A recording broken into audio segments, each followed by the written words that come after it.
नमस्ते दोस्तों, मैं हूं डॉक्टर पूजा। जब मैं सुबह अपना एप्रन पहनकर क्लिनिक जाती हूं, तो मेरी जिम्मेदारी मरीजों की जान बचाना होता है। और जब शाम को घर लौटती हूं, तो मेरी जिम्मेदारी मेरे 2 बच्चों की माँ और इस घर की धुरी बनना होती है। अक्सर लोग मुझसे पूछते हैं, मैम, आप यह सब कैसे मैनेज करती हैं? क्या आप थकती नहीं? सच कहूँ, थकती हूँ, बहुत बार। एक डॉक्टर और एक हाउसवाइफ दोनों की भूमिकाएं एक साथ निभाना आसान नहीं है। कभी कभी लगता है कि मैं दोनों जगहों पर कम पड़ रही हूँ, लेकिन फिर मुझे ऐसा एहसास होता है कि यह 2 अलग अलग काम नहीं, बल्कि एक ही सिक्के के 2 पहलू हैं।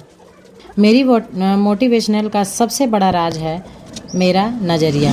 पहले मैं घर के कामों को सिर्फ एक ड्यूटी या बोझ समझती थी, लेकिन अपनी डॉक्टरी की सोच को घर पर लागू की। जैसे मेरा क्लिनिक एक संस्था है जहाँ हर चीज़ का एक सिस्टम है जैसे मेरा क्लिनिक एक संस्था है जहाँ हर चीज़ का एक सिस्टम है, वैसे ही मेरा घर भी एक वेलनेस सेंटर है और मैं यहाँ की डायरेक्टर हूँ। जब मैं यह सोचती हूँ कि मेरे बनाए खाने से मेरे पति को पोषण मिल सकता है या साफ सुथरे घर में उन्हें मानसिक शांति मिल रही है, तो यह काम छोटा नहीं लगता। यह मेरे परिवार सेहत की नींव रखने जैसा लगता है।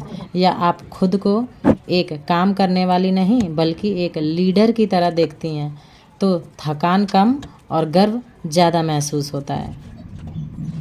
लेकिन एक सच्चा लीडर वही होता है जो अपनी टीम के साथ साथ खुद का भी ख्याल रखे। हम औरतें अक्सर खुद को भूल जाती हैं। क्लिनिक में मरीजों की देखभाल और घर पर परिवार की देखभाल के बीच मेरी देखभाल कहाँ है? मैंने सीखा है कि अगर मुझे इन दोनों भूमिकाओं में अपना 100% देना है, तो मुझे अपनी बैटरी चार्ज करना होगा। चाहे वह दिन में 15 मिनट की चाय हो, कोई किताब पढ़ना हो या बस शांति से बैठना हो। अपना ख्याल रखना स्वार्थ नहीं, ज़रूरत है। तो मेरी सभी सहेलियों, चाहे आप डॉक्टर हो, टीचर हो या फुल टाइम होम मेकर हो, आप जो कर रही हैं वह बहुत महत्वपूर्ण है।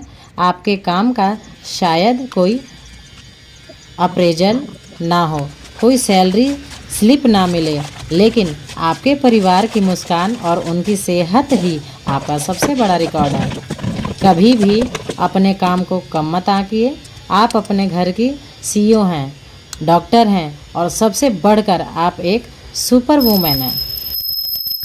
आधुनिक समय में एक हाउसवाइफ होना केवल घर संभालना नहीं, बल्कि एक मल्टीटास्किंग लीडर होना होता है। अगर आप अपनी दिनचर्या में ठहरना महसूस कर रही हैं, तो इन विश्वासपूर्वक सुझावों से सुख और फिर से ऊर्जावान बना सकती हैं। अपनी मानसिकता बदलें। अक्सर समाज हाउसवाइफ के काम को कुछ नहीं समझता है, जिससे हमें बहुत बुरा लगता है। और इससे क्या होता है कि हमारे दिमाग में काफ़ी सारी चिंताएं, टेंशन होने लगती है और इससे हम डिप्रेशन में जाने लगते हैं। एक रिसर्च के अनुसार अगर एक हाउसवाइफ के कामों के लिए प्रोफेशनल रखे जाएं, तो उनकी सैलरी लाखों में होगी। आप एक अपडेट वर्कर नहीं, बल्कि होम मिनिस्टर हैं। आप केवल रोटियां नहीं बना रही हैं, आप अगली पीढ़ी के संस्कारों और स्वास्थ्य की नींव रख रही हैं। इस बड़े उद्देश्य को याद रखें। आज के दौर में घर पर रहकर भी आप अपनी पहचान बना सकती हैं। यदि आपको खाना बनाना, सिलाई या पेंटिंग आती है या पसंद है, तो आप इंस्टाग्राम रील पे या यूट्यूब के ज़रिए अपनी कला दुनिया को दिखा सकती हैं। यह आपको एक क्रिएटर की पहचान देगा। 2026 में डेटा एंट्री, वाउचर, स्टैटिस्टिक्स या AI परफॉर्म इंजीनियरिंग जैसे छोटे कोर्स करके आप घर बैठे पैसे कमा सकती हैं। जैसे गूगल डिजिटल गैरेज जैसे प्लेटफॉर्म से फ्री में सीखें।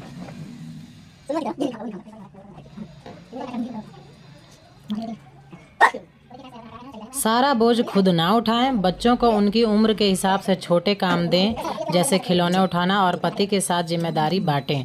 अगर संभव हो तो अपनी मेहनत कम करने की डिशवॉशर या रोबोट वैक्यूम के आधुनिक उपकरणों का उपयोग करें, ताकि आपको खुद के लिए अधिक समय मिले।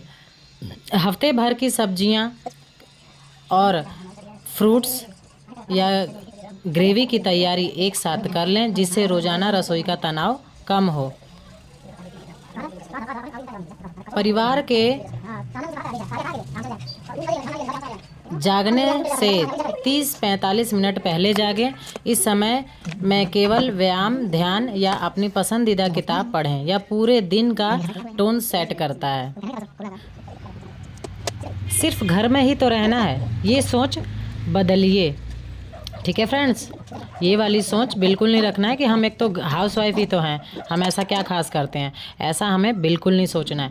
हम जो ये दिन भर सुबह से लेकर शाम तक जो काम करते हैं ना, हमारे हस्बैंड लोग हमें ये फील दिलाते हैं कि हम बहुत हल्के काम कर रहे हैं, हम कुछ भी करते ही क्या हैं। तो अगर ये काम हम उनके ऊपर सौंपे तो हमारे, मान लीजिए हमारा 100% है तो उनका 50% भी नहीं दे पाएंगे वो लोग।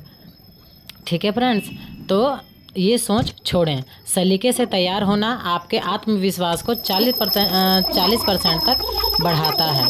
ठीक है, अपना काम के साथ साथ अपने आप को, खुद को समय दीजिए, अच्छे से सज संवर के रहिए, अपनी पर्सनैलिटी पे पूरा ध्यान दीजिए। ठीक है फ्रेंड, हमारी पर्सनैलिटी बनी रहे, लोगों के आगे हमारा पर्सनैलिटी अच्छी आए। उन लोगों से दूर रहें जो आपको ये महसूस कराते हैं कि आप करती ही क्या है। सकारात्मक और प्रेरणादायक महिलाओं के साथ ग्रुप बनाएं। जो लेडीज़ें आपकी टांग खींचती हैं, इधर उधर की चुगली करती हैं, ऐसी वैसी बातें करती हैं, उनका साथ बिल्कुल छोड़ दें। और जिन औरतों के साथ आपको कुछ सीखने को अच्छी चीज़ें मिलती हैं, आप उनके साथ अपना ग्रुप बनाएं, उनके साथ अपना समय बिताएं। पर इसके साथ साथ खुद को एक अकेले का समय दें। सबसे पहले आपको खुद को समय देना चाहिए और खुद को समझना चाहिए, खुद को जानना चाहिए। हर रविवार या शनिवार को अपनी ड्यूटी से छुट्टी लें। उस दिन खाना बाहर से मंगवाएं या परिवार के अन्य सदस्य जिम्मेदारी लें। इस ब्रेक से आप सोमवार को दोगुनी ऊर्जा के साथ काम शुरू कर पाएंगे। घर वह जगह है जहां से दुनिया की सबसे बड़ी क्रांतियाँ शुरू होती हैं और आप उस घर की केंद्र बिंदु हैं। अगर आप किसी खास क्षेत्र जैसे पैसा कमाना या फिटनेस में और ज़्यादा जानकारी चाहती हैं तो ज़रूर मुझे कमेंट कीजिएगा, इसके ऊपर भी मैं अपना वीडियो बनाऊंगी। ठीक है फ्रेंड्स, तो आप इन सब चीज़ों पे ध्यान दीजिए और अपने काम को कभी भी हल्का ना समझें और अपने आप को स्वस्थ बनाए रखें, हेल्दी बनाए रखें। एक और टॉपिक पे बात करना चाहूँगी, जैसे कि समाज क्या कहेगा। समाज का काम है कहना, वो खुद को कभी नहीं देखते और दूसरों में कमियां निकालते हैं। ठीक है फ्रेंड्स, तो ऐसे लोगों से दूर रहिए और खुद का एक अपना पर्सनैलिटी बनाइए और अपने आप को किसी से कम मत समझिए, अपने आप को ग्रो अप कीजिए।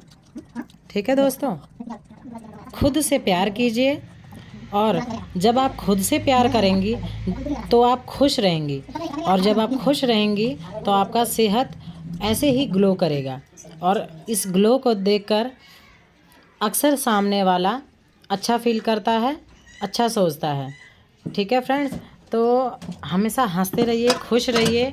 खुश रहने से सेहत अच्छी रहती है। कभी टेंशन ना लीजिए, उदास मत रहिए। जीवन ही है, सुख दुख मिलाकर ये ज़िंदगी पार लगती है। ठीक है फ्रेंड्स, तो इस ज़िंदगी को खुशी खुशी व्यतीत कीजिए और अपने फैमिली को और ख़ुद को फुल्ली टाइम दीजिए और हो सके तो जितना हो सके आप मेडिटेशन कीजिए, एक्सरसाइज कीजिए। ठीक है फ्रेंड्स, इससे आपको माइंड रिलैक्सेशन होता है। अगर जब भी आपको ज़्यादा टेंशन हो तो आप 10-15 मिनट के लिए अपने आप को शांत कहीं एक जगह अकेले बैठिए और ध्यान लगाइए, मेडिटेशन कीजिए। इससे हमारे माइंड को रिलैक्स मिलता है और हमें आराम मिलता है। ठीक है फ्रेंड्स, तो घर के कामों को बोझ समझने से अच्छा है कि हम अपने कामों को मज़ेदार करें और इन कामों को हम ऐसे ट्विस्ट बना दें कि इस काम में हम बोर ना होएं। ज़्यादातर लेडीज़ें करती हैं कि इस भरोसे रह जाती हैं कि सुबह उठेंगे और सुबह का काम सुबह निपटाएंगे। तो ऐसा बिल्कुल मत कीजिए। अपना सुबह का आधा से ज़्यादा तैयारी आप रात में ही कर लीजिए। इससे क्या होगा, आपकी तनाव कम होगी। तनाव तब होता है जब काम बिखरा हुआ होता है। तो मेरा सुझाव यही है कि रात को ही अगले दिन का प्लान आप बना लें, तैयारी कर लें। ठीक है। सबसे मुश्किल काम सुबह जल्दी निपटाएं जब ऊर्जा सबसे ज़्यादा होती है। पूरा घर साफ करना है या बड़ा लक्ष्य डराता है, इसके बजाय कहें अगले 15 मिनट में मुझे सिर्फ डाइनिंग टेबल साफ कर लेना है। एक छोटी डायरी रखें, जब आप किसी काम को पूरा करते हैं तो उसे नोट करें। ठीक है। और उसको उस पर कट लगा दें कि हाँ, ये मैंने काम कंप्लीट कर लिया है। दिन भर मशीन की तरह भी ना चलें। बीच बीच में 10-15 मिनट का ब्रेक लें। अपनी पसंद की चाय पिएं, कोई किताब पढ़ें या बस थोड़ी देर शांति से बैठें। खुद का ख्याल रखना स्वार्थ नहीं बल्कि ज़रूरत है, जैसा कि आपको मैंने पहले बता चुकी हूँ मैं। तो अपना ख्याल रखना बहुत ज़रूरी है। आप अपना ख्याल रखेंगी तो आप स्वस्थ रहेंगी, और स्वस्थ रहेंगी तभी आप घर का काम सही तरीके से मन लगाकर कर पाएंगी।